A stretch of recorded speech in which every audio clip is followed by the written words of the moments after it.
says, render unto Caesar that which is Caesar's, unto God that which is God's. A church belongs to God. An incorporation belongs to Caesar. When I incorporate, I enter. Please notice enter the realm of Caesar. The church is not within the realm of Caesar. People say to me all the time, well, aren't you worried that they passed this law and passed that law? I say, no, it has nothing to do with us. You know, we're not even an entity that is perceived under the law. We are not a legal entity to which the law applies. So I don't worry about those things. I'm not looking for exemption. I'm just not under that situation. We're not even part of that system. But when we incorporate a church, we enter the realm of Caesar. By the way, most churches, before they incorporated, were unincorporated.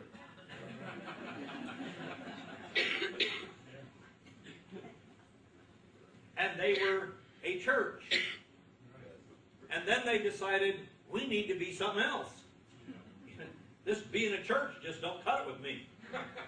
Okay, I got to become something else. I know what let's do. Let's become a corporation. And instead of just being under the Lord's jurisdiction, let's enter the realm of Caesar. And when I enter the realm of Caesar, I come under that scripture that says, render unto Caesar that which is Caesar's. When you incorporate, it doesn't matter whether you incorporate as a church or you incorporate as a General Motors. It doesn't matter. You sign incorporation papers, and one of the things that the incorporation papers say is, I agree to abide by all the corporate laws of the state, even though I have no idea in the world what those will be in the future. They don't usually put that last part right in the paperwork, by the way. Barnes versus First Parish of Falmouth. This is 1810.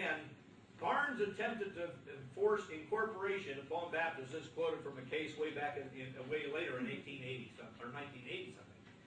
Barnes attempted to force incorporation upon Baptists who believed that incorporation was unchristian surrender to the state. This is 1810. This is not new stuff.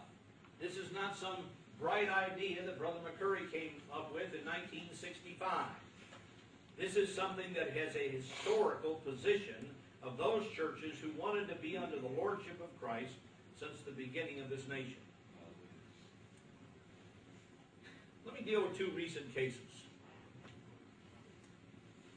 And let me say this. I want to deal with the Indianapolis Baptist Temple case, and the reason I want to deal with the Indianapolis Baptist Temple case is because there is a lot of misinformation around. We run into pastors all the time that go, oh, I know, boy, if you unincorporate your church, then this is what happens to you, and so forth. And I want you to understand what went wrong in the Indianapolis Baptist Temple case. This is not an attack on anybody. This is simply a factual account of some of the problems that we need to be aware of in the situation that we're in, because we need to know what went wrong. That's right. Okay? If I unincorporate my church, am I going to lose my building? Are they going to come down on me and destroy me and attack me and so forth and so on? And so what went wrong?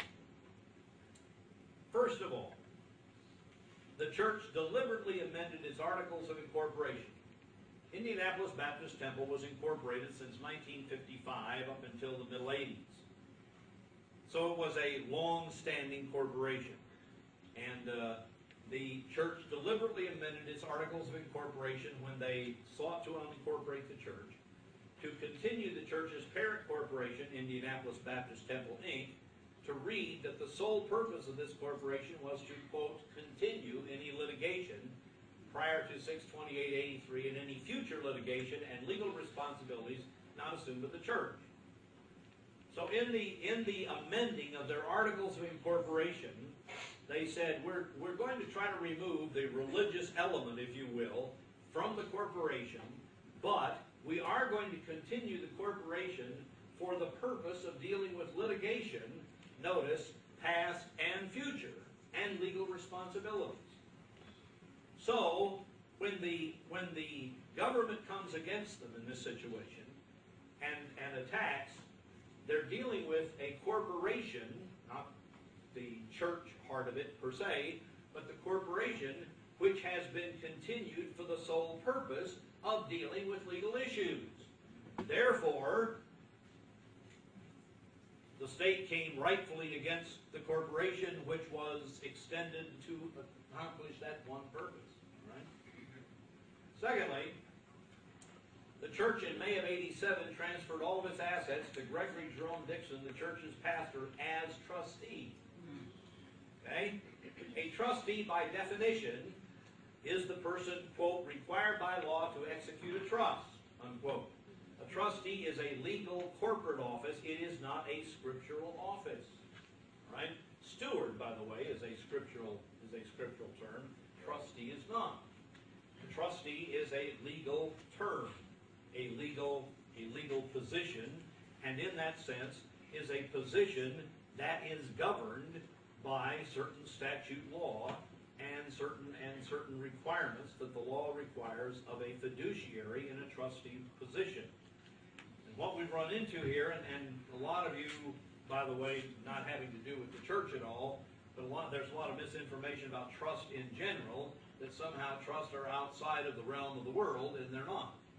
All right? A trustee is a person who has a legal fiduciary responsibility to execute the trust, and to execute the trust on behalf of or for the benefit of the beneficiary of the trust. So all of the assets were transferred to a trustee. The fact that it was the pastor of the church is an irrelevancy to the fact that it was transferred to a trustee. We created a trust.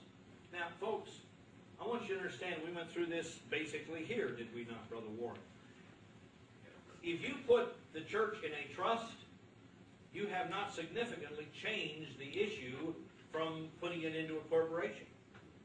If you're going to put it into a trust, you might as well keep it in a corporation, because either one will bring you jurisdictionally in the same situation and put you in the same relationship to the government, except for the difference in paperwork. A trustee is one who has a legal responsibility to the government to execute a proper fiduciary responsibility, and if he fails in that fiduciary responsibility to act in the best interest of the beneficiary, he is legally liable and subject to the jurisdiction of the courts. And that's where we were here. Thirdly, of the other corporations which the church started, there were 8 at one time. Of the other corporations which the church started, Indianapolis Baptist Schools was dissolved administratively by the Secretary of State in April 20th, 1992. Now, I want to stop here for a moment and go back to one thing that we looked at before.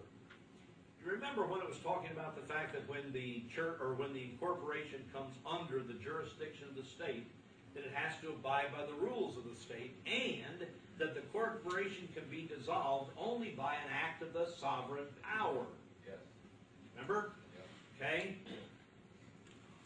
This corporation was dissolved administratively by the state in 1992. There was no paper filed requesting that this corporation be dissolved. There were no steps taken to ask the sovereign power to do this and to follow through the rules and regulations for doing so.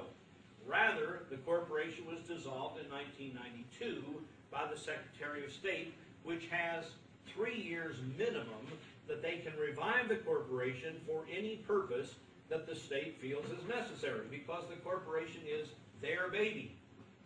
So, consequently, when it dissolves the corporation in 92, the state has at least until 1995, and in some cases longer, but at least until 95 to revive that corporation for any purpose it needs to deal with the corporation.